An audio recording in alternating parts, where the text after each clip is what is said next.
대표님, 예. 책 제목이 50부터는 예. 노후 걱정 없이 살아야 한다. 네. 한 책인데, 네.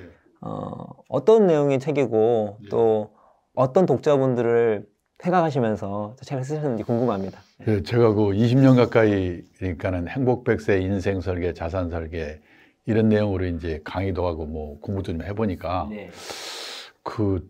이렇게 나이가 60대에서 퇴직하고 나서는 의미가 없구나. 이 젊은 시절부터 미리미리 하지 않으면 안 되겠구나. 이런 걸 제가 깨닫게 됐는데요. 예. 얼마 전에는 그 퇴직 예정 공무원분들 대상으로 강의를 하니까 강의 끝나니까 한 분이 그 주최 측에 뭐라고 얘기냐면 이런 식의 교육을 10년쯤 전에 마누라하고 같이 듣게 해줬어야지. 지금 혼자 와서 들으면 내일 모레 퇴직인데 언제 준비하란 말이냐. 그리고 고난은 마누라가 다 갖고 있는데 내 말 안 듣는 마누라는 누가 설득하란 말이냐.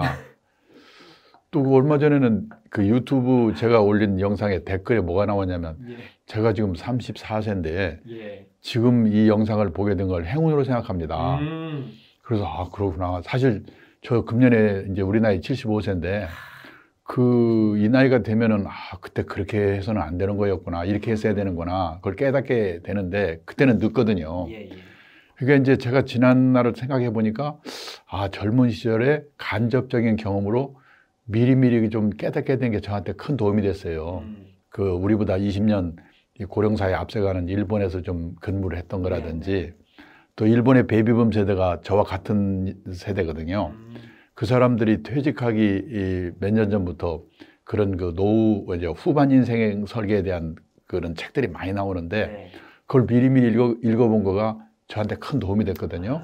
그래서 저는 지금 뭐 빠르면 30대부터 40대, 50대 이런 후배분들이 지금 제 책을 읽고 간접적인 경험으로 좀 이렇게 생각을 바꾸는 계기가 됐으면 참 좋겠다. 뭐 그런 취지로 책을 썼죠. 그러니까 50부터는 노후 걱정 없이 살아야 한다. 노후 걱정 없이 살려면 30, 40대부터 준비되지 않는다라는 어떤 대표님의 경험과 그런 노하우들이 담긴 책이 책인데 책에서는 유난히 평생 현역 이런 내용을 강조하셨는데 어떤 내용인지 설명해 주시면 고맙겠습니다. 그러니까 제가 지나고 보니까 가장 확실한 노후 대비는 평생 현역이구나. 이런 걸 깨닫게 돼서 그런 얘기를 이제 좀 많이 하는데 우선 퇴직 후에 3대 불안하면은 첫째가 돈이고 둘째가 건강이고 셋째가 외로움인데 그 3대 불안을 해소하는 최선의 방법이 일이구나. 돈이 되는 일이든 무슨 취미 활동이든 사회공헌 활동이든 뭔가 일이구나. 그래서 이제 그런 일을 하려면은 먼저 평생 현역이 왜 필요한가를 깨달아야 되는데 그래서 저는 그거를 먼저 이렇게 깨닫게 하기 위해서 퇴직 후의 인생이 얼마나 긴가 그 얘기부터 합니다. 그래서 저는 그거를 퇴직 후에 12만 시간 이런 제목으로 제가 이 얘기를 하죠. 12만 시간? 와 닿네요. 그만큼 오랜 기간이 남았다는 말씀이시죠. 얘기죠. 그러니까 그러면 왜 12만 시간이냐면요. 작년 가을에 잡코리아 취업 컨설팅 업체 있잖아요. 거기에서 조사한 걸 보니까 우리나라 40대 이상의 직장인이 체감하는 평균 퇴직 연령이 51.6세래요. 51.6세. 시내 직장이라는 공기업도 55세고 중소기업이 51세고 대기업은 49세라고 하더라고요. 그러면 이제 평균 51.6세를 반올림해서 52세에 퇴직했다고 가정하고 살기는 83세까지 산다고 가정하는데 왜 83세냐면은 우리나라 남녀 합해서 평균 수명이 83세거든요. 근데 우리는 사실은 평균 수명에서 지금 내 나이 뺀 만큼 앞으로 더 살겠지 이렇게 계산하진 않죠. 각각 자기 나이별로 기대 여명만큼 사니까 일단 환갑까지 살면 100살이라고 보는 게 좋은 거죠. 자, 그렇더라도 평균 수명 83세까지만 산다고 가정해도 52세에서 83세까지 31년이거든요. 이 31년만 해도 이게 어느 정도 길인가. 이제 하루가 24시간인데 현역 시절에는 무지개 바쁘거든요. 뭐 일해야지, 술 먹어야지, 연애도 해야지. 하루가 100시간이면 좋겠는데 이 퇴직을 하고 나면 이 시간이 안 가거든요. 잠자는 시간, 밥 먹는 시간, 화장하는 시간 다 빼도 최소한 하루에 11시간 남는다는 거죠. 그러면 11시간 곱하기 365일, 1년이죠. 곱하기 31년. 이게 바로 12만 4,465시간이라는 거예요. 그러면 12만 4,465시간이면 이게 어느 정도 길인가? 우리나라 직장인들이 이 1년에 회사 하나 와서 근무하는 시간이 연평균 1967시간이거든요. 그러면 124,465시간을 1967시간으로 나누면 약 63년이 돼요. 그러니까 느낌상으로는 퇴직하고 31년 만에도 현역 시절에 63년에 해당한다. 그러니까 100살까지 생각하면 뭐 말할 것도 없죠. 그러네요. 그러니까 우리 초등학교 다닐 때 하도 많이 들은 말이 인생은 짧고 예술은 길다는 게 그런 말을 많이 배웠는데 그게 아니고 인생도 무지하게 길고 예술도 길다. 그러고 대책을 세워야 되겠구나. 그래서 제가 퇴직 후에 12만 시간이라는 말을 하고 있죠. 근데 그래서 선진국에서는요, 이 노후에 대비하는 후반 인생에 대비하는 방법이 두 가지로 갈라지는데. 두 종류요? 예. 어떤 게 나눠지나요? 첫째는 생활비가 부족한 사람. 근데 제가 보기에 우리나라는 대부분의 사람이 부족하지 않을까. 7, 80%가. 왜냐하면 살기는 갑자기 오래 살게 됐죠. 금리는 또 얼마나 벼락같이 떨어졌습니까? 몇 억 모으기도 어렵지만 모아봤자 은행에 갖다 예금하면 세금 뜯거나 하면 금리가 몇 번 안 되거든요. 모자라는 사람이 대부분인데 우리가 인생에서 재산이 제일 많을 때가 50대라고 그러거든요. 근데 통계청 자료를 보니까 우리나라 50대 가구의 가구당 평균 총자산이 5억 1천만 원이더라고요. 서울 수도권의 비싼 집값 포함해서 평균 내니까 그렇더라고요. 근데 여기에 이제 부채 차입금, 우리 가계부채 말이 많잖아요. 차입금이 평균 9,900만 원이더라고요. 그걸 빼게 되면 4억 1,100만 원이 순자산 자기 자본이에요. 그러니까 원투 생각하면 50대 후반에 재산이 4억 1,100만 원 있으면 그럭저럭 먹고 살 수 아닌가 이렇게 생각하는데 문제는 4억 1,100만 원 중에서 살고 있는 집값이 3억 5,700만 원이라는 거예요. 실제 갖고 있는 돈은 그러면 이제 가용 순금융자산 남는 게 뭐냐면 5,400만 원이거든요. 5,400만 원으로 어떻게 30년, 40년을 삽니까? 그것도 계산하실 방법이 있다면 60년이 넘는데 실질적으로 감은.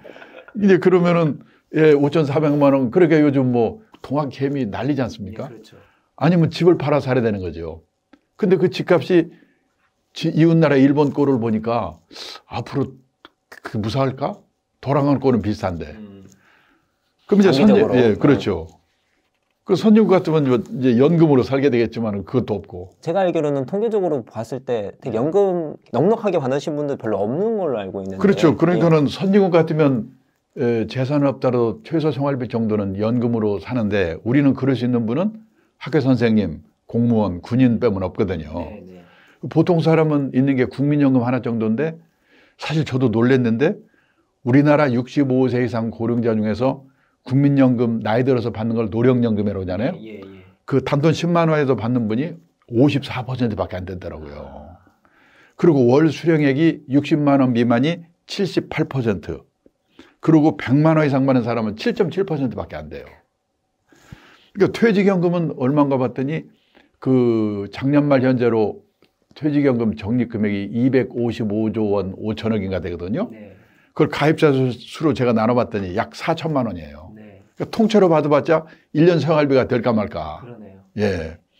그럼 뭐 개인연금은 일부 사람만 있고 없어요. 있는 게 뭐냐면 달랑 집 한 채. 근데 그 집이 내 노후에 도움이 되겠는가 이제 문제죠. 집 같은 경우는 또 어차피 살아야 되는 거고. 그렇죠. 그리고 지금 요즘에 뭐 집값이 올랐다고 하지만 이제 올라서 좋긴 한데 알고 보면 뭐 도시 같은 경우는 지방으로 내려가지 않는 이상은 이사 가면 이사 간 집도 올라가 있어. 그런 문제가 그렇죠. 올라가 있고. 근데 지금 선진국 말씀을 계속 하셔가지고, 그러면 선진국에서는 노후 생활비가 이렇게 모자라신 분들 같은 어떻게 생활을 하고 있나요? 모자라는 사람은 그냥 체면을 버리고 일하는 수밖에 없어요. 모자라니까 어떡합니까? 저는 제가 이제 간접적인 경험을 아까 말씀드렸는데요. 제가 제일 처음 이런 노후 문제에 대해서 쇼크 먹은 게 언제냐면 지금부터 46년 전인데 46년 전. 1975년 제 여름에 그때 제가 한국거래소에 다니고 있었어요. 제가 태어나기 전에. 동경증권거래소라는 데 가서 연수를 받았거든요. 그때 1975년에 일본의 전체 인구 중에서 노인 비율이 8%였어요. 지금 우리나라 노인 비율은 16%거든요. 그러니까 46년 전에 일본의 노인 비율이 지금 우리나라보다도 훨씬 낮을 때였는데 지금 생각해 보니까 그때 일본은 노인들의 체면을 버리고 일할 준비가 되어 있었구나. 그때 제가 두 가지 광경을 목격했는데 하루는 동경증권거래소 지하에 주식이나 채권을 보관하는 창구가 있는데요. 네. 그 앞을 견학하는데 머리가 허연 70은 넘어서 가던 노인들이 100명 정도 앉아가지고 주식을 세우고 있더라고요. 제가 놀라서 그 안내하는 분한테 물어봤죠. 저분들 옛날에 뭐 하던 분들입니까? 네. 그랬더니 옛날에는 뭐 임원도 했고 공무원도 있고 다 한 자리씩 하던 사람들이죠. 얼마씩 받아요? 그러니까 시간당 500엔, 우리 돈으로 5, 6천 원 받고 일한대요. 네. 끝나고 이제 제 숙소가 비즈니스 호텔인데 거기를 가보니까 5시가 되니까 인류 호텔이 아니라서 그런지 모르겠지만은 할아버지들이 밤땅번으로 교대를 하더라고요. 저 그때 20대 후반에 나이가 들어서 일을 하려면 폼나고 권한이 있는 일은 젊은 사람한테 주고 저렇게 허드렛 일을 하는구나. 나도 이제 오래 살아야 될 텐데 그런 준비하고 살아야 되겠구나. 저는 그때 그걸 본 거가 제 인생에 얼마나 도움이 되는지 몰라요. 근데 이제 그로부터 40년이 지나가지고요. 예. 2015년 가을인데 그 일본의 어느 유명 주간지가 일본의 퇴직자들이 하고 있는 일을 5가지를 소개를 했더라고요. 네. 우리나라 다 있는 거예요. 뭐 아파트 관리인. 일본에서 지금 아파트 관리인 이거 하려고 경쟁률이 50대 1이래요. 50대 1. 그것도 마찬가지예요. 가사 대행 서비스. 이거 가사 이름은 걸쳤는데 가사 도우미거든요. 네. 제 친구는 사장인데 그 딸이 대학 나온 애인데 40대 중반인데요. 네. 애 둘을 키우느라고 회사를 퇴직했대요. 근데 애만 키운 게 아니라 틈틈이 시간을 내가지고 간호사 자격을 받을 수 있는 전문학교를 다녔어요. 그 대학 나온 애가 간호사 자격을 따로 받은 거예요. 네네. 근데 지금 일본에는 우리도 곧 그렇게 될 것 같은데 방문개호라고 그래가지고 방문개호? 개호는 우리말로 말하면 간병, 돌봄 이런 뜻이거든요. 경제력이 있는 노인분들이 혼자 아니면 둘이 사는 집에 가가지고 주사도 놔주고 건강 체크해주고 간단한 집안일 도와주고 네. 그러는 일의 수요가 폭발적으로 늘고 있어요. 그거에서 돈 벌고 있어요. 사장 딸이고 대학 나왔는데. 네. 근데 중요한 거는 이런 일을 하면서도 쪽팔려 하지 않고 네, 이런 일을 하는 사람을 우습게 보지 않고 근데 사실 그동안에 우리나라는 일도 없지만은 하고 싶어도 이 체면 남의 눈 때문에 참 어려웠거든요. 제가 얼마 전에 택시를 타서 택시 기사 분하고 대화를 했는데 그분이 공기업 이렇게 나오셨더라고요. 그렇구나. 근데 그 말씀 딱 이 말씀 하셨어요. 본인은 이렇게 직급이 그리고 엄청 높지 않은 상태에서 나왔다 하더라고요. 근데 제 주변을 보면은 직급이 높으신 분들이 되게 노후 때 힘들어 하신다. 왜냐면 체면 때문에 뭐 다른 일을 못 하신다고 하는 거예요. 근데 같이 이렇게 만나면 이제 처음에 그 경제권을 보통 이제 아내분이 갖고 있으니까 옛날 때는 뭐 어디 되게 높으신 분인데 한턱을 못 쏘는 거예요. 왜 지금은 체면 때문에 일을 못 하시는데 경제권은 그 아내한테 있으니까 오히려 예전에 직급이 자기가 낮았는데 지금 자기가 돈을 버니까 항상 자기가 산대요. 그만큼 이렇게 그 체면을 유지하는 게 쉽지 않을 거라 생각이 드는데 근데 그래도 이렇게 체면을 버리고 일을 해야 되잖아요. 그래서 어떤 마음가짐이 필요할까요? 네, 그렇게 하는 사람이 막 늘고 있는데요. 저도 하나 얘기하면 똑같이 얼마 전에 이 택시를 탔는데 기사분이 60이 넘은 분인데 외국 회사에 서울 지사장을 했대요. 그 지사장 할 때는 기사 딸린 엑스차에다가 부인은 사모님 소리도 없고 폼 잡고 다녔대요. 근데 이분이 퇴직을 하자마자 목표를 세웠는데 나는 3년 이내에 개인 택시 받을 자격을 갖자. 그러려면 영업용 택시를 3년 무사고 운전해야 된다고 하더라고요. 근데 그때 그분이 1년 8개월이 됐다고 하더라고요. 이런 분이 지금 이렇게 늘고 있어요. 그게 이제 뭐냐면은 퇴직 후에 그러니까 일을 하려면은 제일 중요한 게 남의 눈을 의식하지 않는 노력이 참 중요한데 우리가 유난히도 남의 눈 때문에 그러잖아요. 그렇죠. 네, 저는 이게 그런 면에서 제가 간접적인 경험이 하나 뭐냐면 제가 그 학생 시절에 어느 교회를 갔는데 그때 목사님의 설교를 들었는데 다른 건 생각이 다 안 나는데 뭐냐면 예를 들면서 사르트르가 그랬답니다. 인간은 타인의 눈길에서 지옥을 경험한다. 근데 그때 그 말이 저한테 휘리 꽂혀가지고 제가 남의 눈 때문에 고생할 때는 힘들어할 때 그 말이 생각이 나서 굉장히 그런 도움을 받았어요. 그러니까 남의 눈을 의식하지 않는 게 제일 중요한 것 같아요. 그다음에 두 번째는 뭐냐면 이 일이 천하고 귀한 일이 있는 게 아니라는 그 생각을 갖는 게 참 중요한데. 그런 관점. 그런 면에서 저는 제가 이제 다른 종교 가지신 분들한테 죄송하지만 저는 종교를 갖고 있는데 그 신약 성서에 디모데후서라는데 이런 말이 있더라고요. 큰 집에는 금그릇과 은그릇뿐 아니라 나무 그릇과 질 그릇도 있어서 어떤 그릇은 특별히 귀하게 쓰이는 그릇도 있고 어떤 그릇은 평범하게 쓰이는 그릇도 있지만 하나님 앞에서는 자신을 깨끗하게 구별하기만 하면 금그릇도 싸구려 질그릇이든 예외 없이 하나님의 귀한 그릇으로 쓰임받게 된다. 근데 이게 아마 다른 종교에도 그런 내용이 있겠죠. 이게 저는 이제 그 기독교니까 그런데 그래서 이런 말들이 저한테는 굉장히 도움이 되는 거예요. 네. 그래서 저는 그 아까 지금 높은 자리에 있던 사람일수록 어렵다고 그러는데 제 선배 한 분이 은행에 아주 최고위층까지 있던 분인데 뭐라고 그러냐면 자기는 퇴직하고 나니까 쓸모없는 인간이 된 것 같아서 서글프대요. 근데 쓸모 있는 인간을 누가 만들어주는 게 아니잖아요. 자기가 만들어야지. 그렇죠. 근데 보면 높은 자리에 있던 사람, 끝발에 있던 사람일수록 이게 안 되더라고요. 보니까. 그러니까요. 예. 그러니까 그래서 용기를 말씀하셨는데 그 용기가 좀 필요하다는 생각이 들어요. 그래요. 네. 예. 반대 노후 생활 준비를 다 해놨어. 근데 이런 분들은 또 일을 할 필요가 있나요? 예, 보통 이제 요즘에 뭐 파이어족 이런 얘기도 나오고 그 환상적인 노후 생활을 생각할 때 뭐 일을 하지 않고 내가 원하는 삶을 사는 거를 많이 상상을 하잖아요.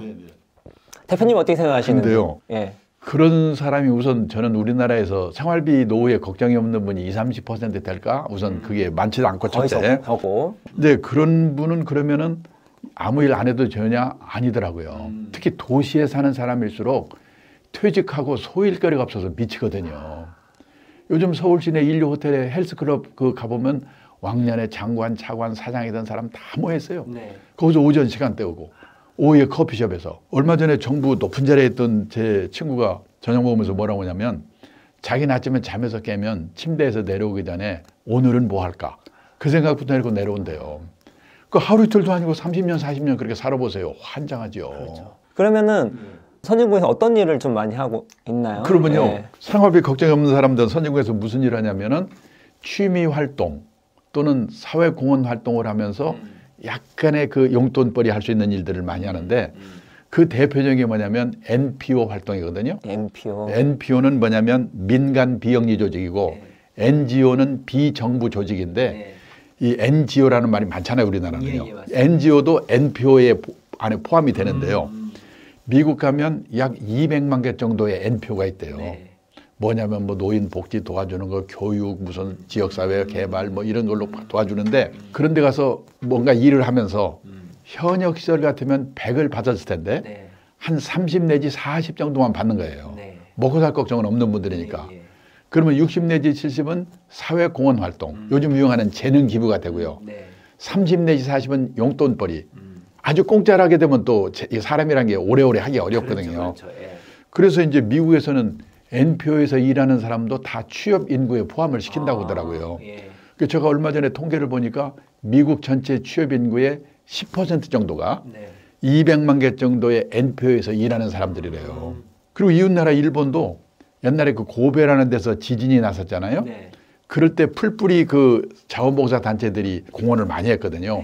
그래서 90년대 후반에 NPO 촉진법이라고 그래가지고 이런 NPO 비영리 조직을 쉽게 만들 수 있는 법을 만들어서 지금 한 5만 몇천 개의 그 NPO 조직이 있어요. 일본에도요. 그래서 퇴직한 사람들이 그런 데 가서 보람 있게 일을 하면서 약간의 용돈벌이 하는 그런 일들로 자리 잡고 있죠. 앞으로 우리나라가 나가는 그런 방향이라고 보면 그렇죠. 저도 생활비 걱정하는 분들이 앞으로 해야 될 일이 아닌가 생각이 돼요.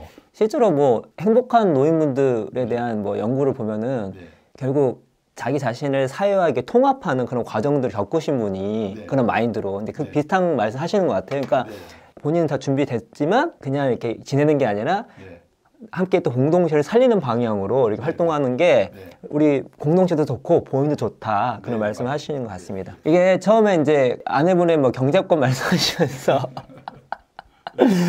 그 퇴직 후에 부부의 어떤 과목이 그렇게 중요하다고 노후 생활의 핵심이라고 또 말씀하시는데 또 구체적으로 말씀해 주시면 고맙겠습니다. 부부의 화목을 위해서도 이 남자분들의 소일거리가 중요하다는 건데요. 예. 제가 그래서 이제 예를 하나 들면은 일본의 오가와 유리라고 하는 은퇴 전문가가 있거든요. 예. 근데 그분이 그 에세이를 보내오는데 몇 년 전인가 받은 에세이의 제목이 뭐냐면 일본에서 은퇴 남편 인기 1번. 어떤 남자가 퇴직하고도 인기가 짱이냐. 짱이냐. 그건 뭐 요리 잘하는 남편이냐, 건강한 남편이냐, 싹싹한 남편이냐, 뭐 집안일 잘 도와주는 남편이냐 나오는데 다 아니고 낮에는 집에 없는 남편이라고 나왔더라고요. 그러니까 야 그렇겠구나. 그 비슷한 이야기 봤는데 네. 거기 더불어서 네. 아내 나갈 때 따라가지 않는 남편도 인기 좋다고 하더라고요. 저는 생각이 뭐냐면 남자분들은 돈이 됐든 안 되든 퇴직하고 나서도 아침 9시부터 오후 5시까지는 자기만의 시간, 소일거리를 갖도록 미리미리 준비하는 게 퇴직을 대비하는 데 가장 중요한 거다. 저는 그런 생각을 합니다. 일을 하면 뭐 금전적인 것도 있지만 또 본인한테 좋고 부부 화목에도 그렇게 좋을 수밖에 없다. 그렇죠. 말씀을 하시는데 막상 또 은퇴하고 일을 하려고 해도 일자리가 이렇게 너무 작은데. 그래서 사실 저는 그런 것 때문에 이런 말을 할 때가 참 조심스러운데 예를 들어서 일본의 경우에는 베이비붐 세대의 그 정년 퇴직에 맞춰가지고 이 정년을 늘려서 웬만한 사람이면 자기가 희망만 하면 65세까지는 일을 할 수가 있거든요.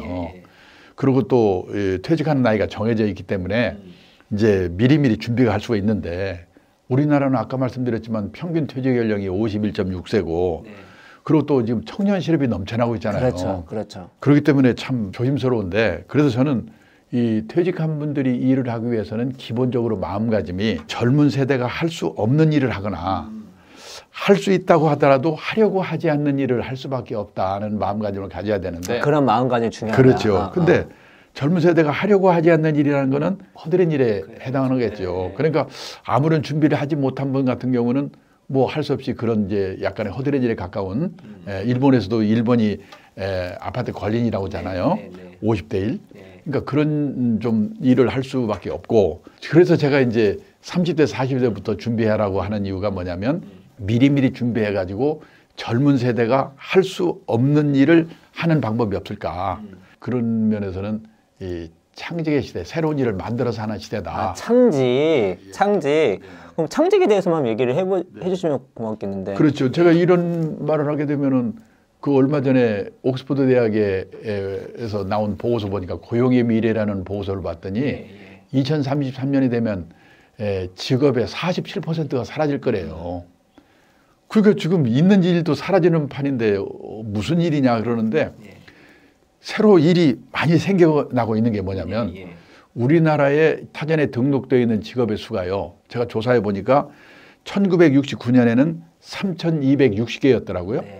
그런데 2019년에는 16,891개로 5배가 늘었더라고요. 50년 사이에.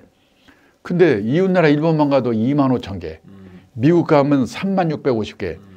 지금 그 대표님도 아시겠지만은 생각지도 않은 일들이 많이 생기잖아요. 요즘 뭐 아이패드화가, 반려동물 장의사, 인터넷 장의사. 창의적인 아이디어를 바탕으로 자신이 잘하는 분야 또는 하고 싶은 분야에서 새로운 일을 만들어 가지고 그 일을 통해서 소속해 있는 회사에서 오래오래 일을 하거나 아니면은 밖에 나가서 창업을 하는 과정을 뭐라고 하냐면 창직이라고 하거든요. 그런 면에서 저는 지금은 창직의 시대다. 그렇게 말씀을 드리고 있습니다. 뭐 구체적인 사례나 이런 거 있으면 말씀해 주시면 고맙겠습니다. 저 잡지에서 본 건데 인터넷 장의사라고 그래서 인터넷에서 무슨 장사를 치러주나 그랬더니 그 창업한 분이 어떻게 했냐면 광고업계에서 그 예능인을 이렇게 등용하는 일을 했더라고요. 그러니까 그 일을 하면서 보니까 예능인들이 악성 댓글이라든지 동영상 같은 것 때문에 시달리는 분이 많아서 아, 과거 흔적을 지워주는 일을 하면 좋겠구나 해가지고 그걸 창업을 해서 그걸 뭐라고 하냐면 인터넷 장의사라고 이름을 붙였더라고요. 그래서 상당히 그 기업 대상으로도 하고 개인 대상으로 해서 돈을 벌고 있다는 말을 들었고요. 또 하나는 요즘 정리 컨설턴트라는 거 있잖아요. 정리 컨설턴트가 뭐냐면은 그 창업한 사람이 여자분인데 중학교 때 형제들이 되게 같이 한 방에 살다가 자기만을 쓸 수 있는 방을 이제 배정을 받았대요. 이 방을 어떻게 꾸밀 수 있을까? 그럼 정리를 어떻게 해야 될까 생각했고 이 성인이 되면서 책을 읽었는데 인생을 간결하게 사는 법, 대인관계를 간결하게 하는 법 그런 거에 대한 책을 읽고 아 여러 가지 자기 집에 쓸데없는 걸 버리는 것부터 시작해서 인간관계까지 포함해가지고 정리 컨설팅 일을 하면 좋겠구나 해서 정리 컨설턴트라는 직업을 만들었다고 그러더라고요. 근데 그런 거가 이게 창직의 시대에 해당하는 거 아닌가. 저도 사실은 이제 48년 금융업계, 투자업계에서 일을 했는데 우리나라 이 금융회사들이 선진국 수준으로 발전되고 성숙돼가는 관계에서 한 두서너 번 제 자신이 새로운 일을 만들어낸 일을 지나고 보니까 했구나. 어떤 게 있으셨나요? 예. 예를 들어서요, 1991년인데요. 그 우리나라 주식시장이 외국인들이 마음대로 사고 팔고 할 수 있던 게 92년부터거든요. 그러니까 92년이 그 자본시장이 개방된 해라고 다들 기억하고 있죠. 근데 그 전해가 91년인데 제가 그때 무슨 일을 했냐면은 그 국제영업부장 일을 하고 있었어요. 그런데 하루는 어느 잡지사에서 저한테 이 해외에 투자 전문가의 글을 좀 받아서 게재할 수 있도록 소개해달라고 그래요. 그래서 제가 이제 잘 알고 있는 일본의 자산운용사의 그 사장에게 부탁해가지고 글을 하나 받아가지고 제가 번역을 해서 이제 그 잡지사에 주었거든요. 근데 번역하면서 보니까 거기에 무슨 말이 나오냐면 이게 주식시장이 개방이 되면 IR이 참 중요해진다. IR이란 말이 나와 있어요. 그게 뭐냐면 인베스터 리레이션스라고 그래가지고 주식을 시장에 상장하는 회사들이 재무 홍보하는 거를 IR이라고 그러는데 요즘 IR 협의회도 있고 많잖아요. 그때 저는 IR이라는 말을 처음 본 거예요. 그래서 이거 중요한 거구나. 그래서 즉각 그 글을 쓴 자산운용사의 사장을 불러가지고 우리나라에서 1991년 8월에 제1회 IR 세미나를 열었어요. 그러니까 1호라는 게 상당히 사람들이 그렇죠. 무슨 IR이 관계된 일이 있으면 저를 부르는 거예요. 그러다 보니까 이제 IR이 점점점 이게 중요해지니까 제 친구한테 너 말이야 IR 회사를 만들면 좋을 것 같은데 그래서 제 친구는 그 IR 회사를 만들어서 돈을 좀 벌었어요. 또 저와 같이 이러던 그 저희 회사의 애널리스트들은 상장회사에서 IR 담당하는 그로 취업도 하고 지금은 IR이 중요한 직업의 하나로 그렇죠. 정착을 했잖아요. 또 하나는 그러니까 2000년 초에 펀드 운영하는 자산운용사의 그 대표를 2번을 했는데 자산운용사의 CEO를 하면서 보니까 자산운용업이 성공을 하는 데는 펀드 비즈니스가 성공하는 데는 운용만 잘해서 되는 게 아니라 투자자들이 단기 시황에 쫓겨가지고 샀다 팔았다 해서는 안 되는구나. 이 투자자들에게 장기 분산 투자를 하도록 설득하는 일이 참 중요하구나. 그걸 제가 깨닫게 된 거예요. 그러고 주위를 보니까 미국이나 일본의 제 나이 또래 된 사람들이 이 투자 교육이라는 일을 많이 하고 있더라고요. 이걸 해야 되겠구나. 그래서 제가 이제 사장을 하면서도 그 마케팅 차원에서 이 투자 교육을 하고 있었어요. 근데 그 제가 있던 회사가 외국 회사에 팔렸어요. 그래서 뭘 할까 생각하다가 제가 이제 미래에셋 박현주 회장님한테 그 제안서를 보냈죠. 미래에셋 그룹이 투자교육 연구소를 만들게 되면 이런 좋은 점이 있을 겁니다. 근데 그분이 감이 빠른 분이니까 하자고 그래서 제가 미래에셋에서 9년 동안 이 투자교육 연구소장이라는 일을 했거든요. 대표님 대단하시네요, 진짜. 근데 그걸 하면서 보니까 이 베이비붐 세대들의 은퇴가 시작이 되면서 이 노후 설계 은퇴에 대해서 저한테 질문을 하는 거예요. 그 대답하려면 공부를 해야 될 거 아니에요. 그렇죠. 그러다 보니까 제가 졸지에 노후 설계 전문가라는 말을 요즘 듣고 있잖아요. 제가 48년 전에 그 이 업계에 들어오면서 48년 후에 노후 설계 전문가라고 그런 말을 들을 줄은 꿈에도 생각 못 했는데 제가 하던 일을 연장선상에서 하면서 보니까 여기까지 오게 되더라고요. 65세가 돼가지고 민망해서 이제 나와서 제가 1인 연구소를 만들었어요. 지금 1인 연구소 시대잖아요. 지금 트러스턴이라는 이 회사에서 그럼 밖에서 하지 말고 회사 안에 들어와서 하면 어떠냐.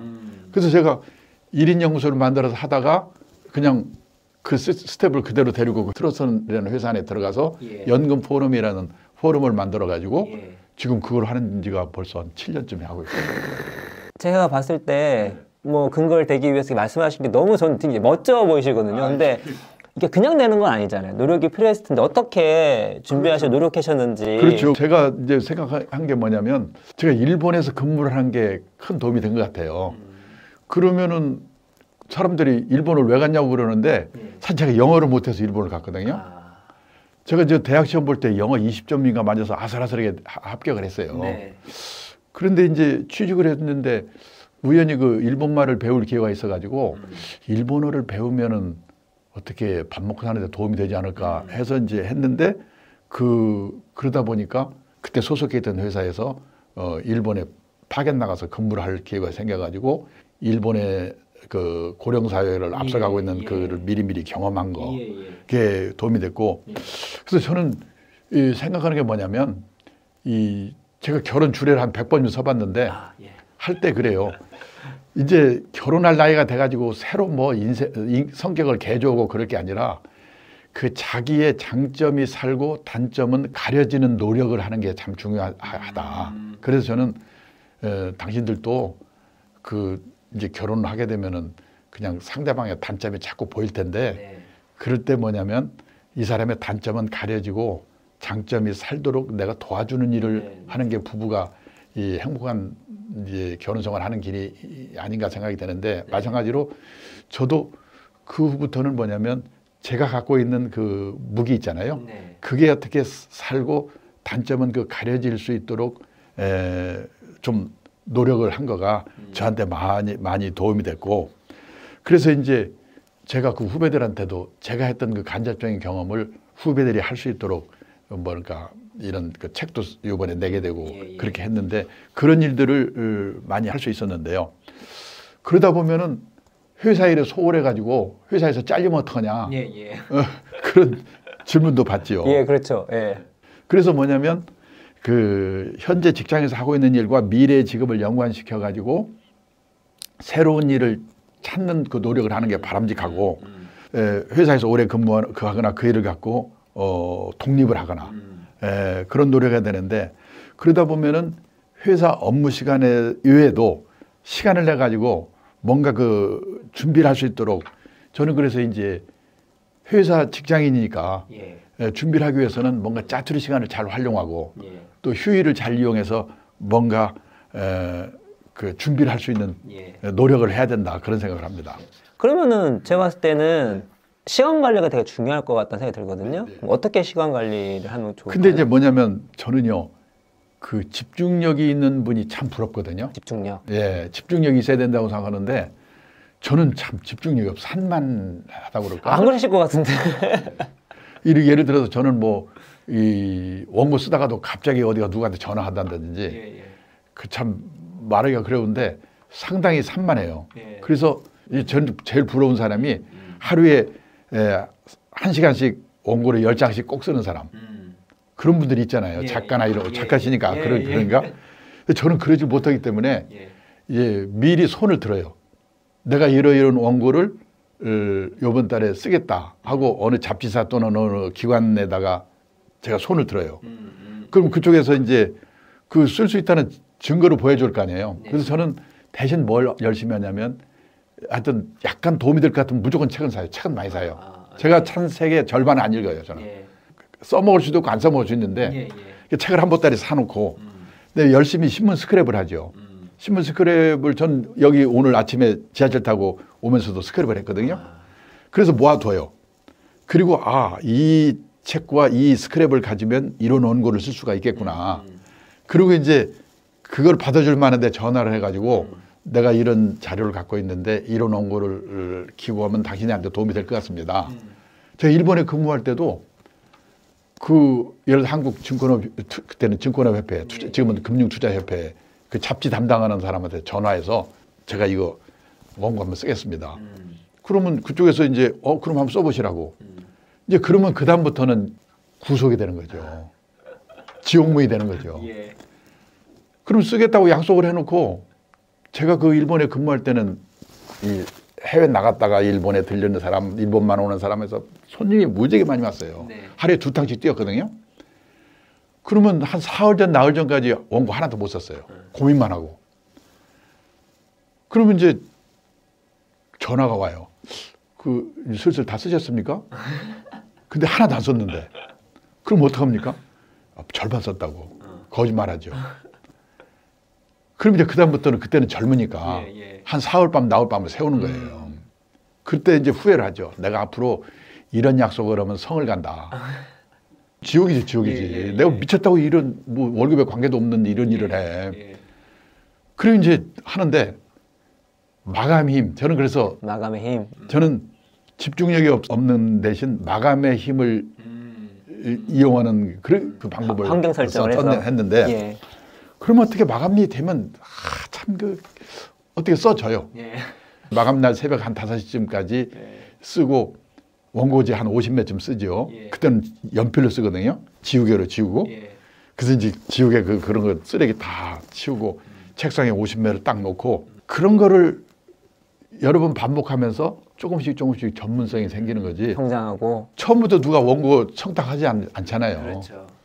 또 집중력 있는 사람은 하루에 10장씩 한 열흘에 쓰는데 그냥 몰아서 하잖아요. 그러니까 그런 식으로 보통의 집중력도 없고 보통 사람들은 그런 준비를 통해서 그런 마감의 힘을 통해서 하는 수밖에 없구나. 저희도 이제 체인지 그라운드에서는 또 저희가 자기 개발이나 성장에 대한 이야기를 많이 하는데 저도 이제 가끔 얘기하는 게 저도 좀 그렇거든요. 근데 그러니까 제가 자기 자신과의 약속을 잘 못 지키는데 타인과의 약속을 잘 지킨다. 저거를 이제 표현을 책임감 있는 개인인뱅이다. 그래서 뭐 어떻게 하냐? 약속을 해라. 말씀하신 것처럼 딱 걸어놓고 질러놓고 약속이 되면 할 수밖에 없는 거니까 그걸 반복하면서 이제 전문성을 키워 오셨다 그런 말씀이신 것 그렇죠. 같은데. 그다음에 또 하나는 글 쓰는 능력이라는 게 저는 보니까 글 쓰는 것도 약간은 DNA인가 하는 생각을 정도로 저 대학신문 기자 시험 받아 떨어졌거든요. 저는 없어요 능력이.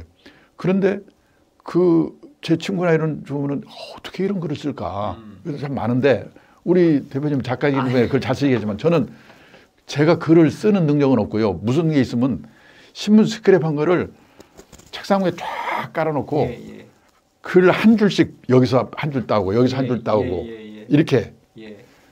저는 그래서 제가 편집 능력이 좀 있다고 생각해요. 이게 좀 막말로 짜집기라고 그러죠. 저는 지금까지 책 10몇 권 썼는데 다 짜집기예요. 이렇게 여기저기서 그렇게 해가지고. 근데 어느 날 그 명지대 교수 하셨던 김정훈 교수님이 에디털러지? 그분이 그러더라고요. 이 편집도 창조라고. 그래서 제가 위안을 삼고 있죠. 아니 뭐 대부분 논문도 내가 갖고 있는 아이디어의 핵심을 놓되 그 기본은 다 편집에서 나오는 거고 특히 소설 아닌 이상은 일반 사회가 같은 경우는 참고를 많이 해야 되니까 편집 기술이 없으면 아예 새로운 걸 창작을 할 수가 없죠. 그렇죠. 책을 쓰고 원고를 쓰니까 사람들이 너는 집중력도 있고 이 글 쓰는 능력도 있는 거 아니야? 그렇게 얘기를 하는데 글 쓰는 능력이 없는 거를 편집의 힘으로 그다음에 이 집중력이 없는 거를 마감의 힘으로 해결하는 수밖에 없다. 대단하십니다. 그런 생각을 합니다. 그 대표님께서 지금 주변을 보시면 그 평생 현역을 잘 이렇게 지켜 나가시는 분들이 있잖아요. 그분들이 어떤 공통점이 있을까요? 이게 우선 첫째가 뭐냐면 그 가장 확실한 노후 대비는 평생 현역이다. 앞에서 말씀드렸습니다만 그 인식이 확고한 거예요. 인식이 확고하다. 뭐냐면 일을 해야 된다. 뭐냐면 이 노후의 3대 불안, 퇴직 후의 3대 불안이 아까 말씀드렸지만은 돈, 건강, 외로움인데 그 3대 불안을 해결하는 최선의 방법은 일이다.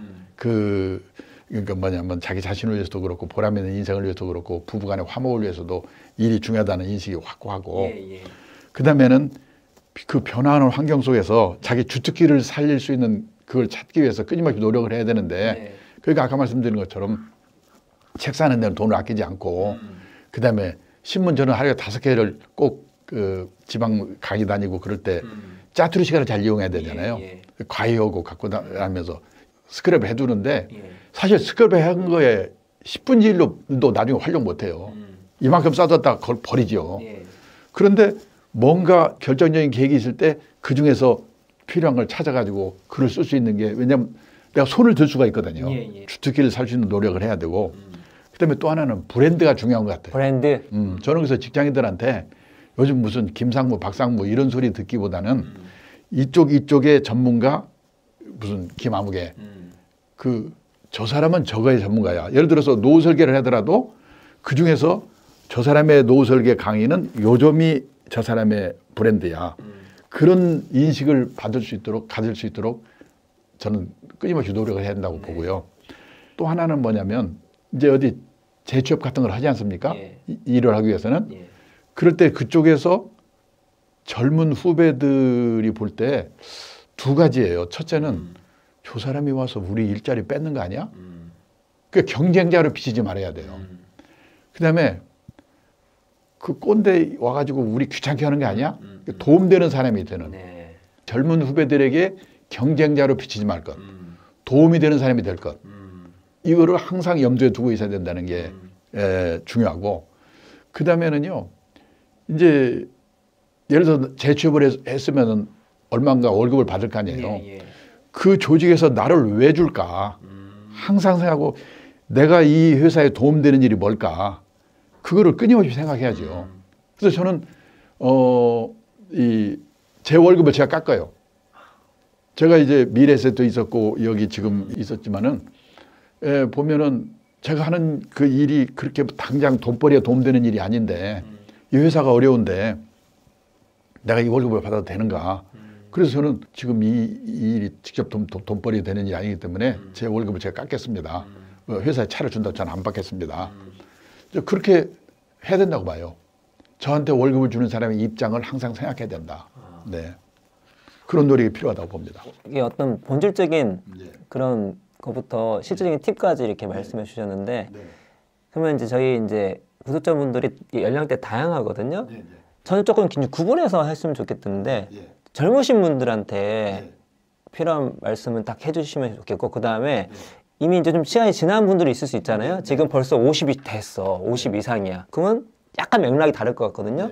그래서 좀 구분해서 이렇게 조언해 주시면 고맙겠습니다. 그러니까 젊은 분들한테 말씀드리고 싶은 거는 뭐냐면, 그 20대, 30대, 40대까지 분들에게 예를 들어서 후반인생 설계, 노후 설계 이런 거를 미리미리 하십시오. 그러면은 지금 내 나이가 얼만데 그러십니까? 그런데 뭐냐면 행복한 후반인생을 위해서 준비하는 게 무슨 돈 얼마만 모으면 되는 게 아니고 돈, 그다음에 건강, 그다음에 자녀들 문제, 자녀 리스크에 걸리면 뭐 돈 모아봤자 아무 의미가 없거든요. 맞습니다.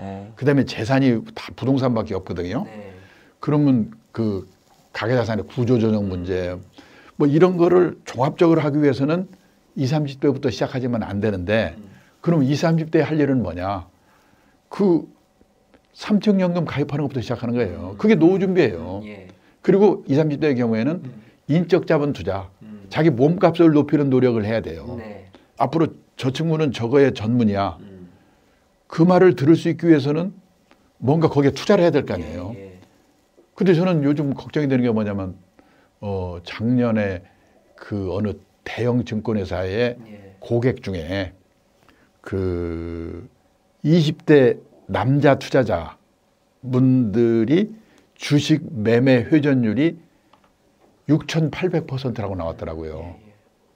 회전율이라고 하는 것은 1년에 몇 번 사고 팔았는가거든요.